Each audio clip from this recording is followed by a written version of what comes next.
Unless you just turned on the television for the first time since the 1960s, you'll be aware of the dangers of things like cholesterol and smoking. But there seem to be a whole host of risk factors for heart disease, many of which we don't fully understand. For instance, a recent major study from 17 countries showed that poor grip strength was as strongly associated with the risk of dying from heart disease as high blood pressure. So, if you're finding your handshake getting a little floppy, or you're having trouble opening that jar of pickles, then get down to your GP. And perhaps a gym.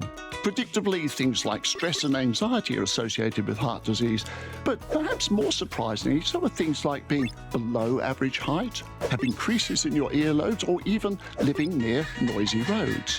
One particularly fascinating link was found just last year in Melbourne, when researchers at La Trobe Uni found that patients who were in hospital who had constipation were more likely to die of a heart attack.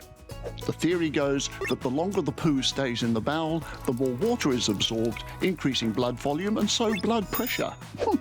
As if being constipated wasn't bad enough. Seems to me there's no end to the list of risks of heart disease. But if you ask me, the best advice is eat well, keep active and stay off the smokes. And don't overthink it. I mean, that's a risk factor in itself.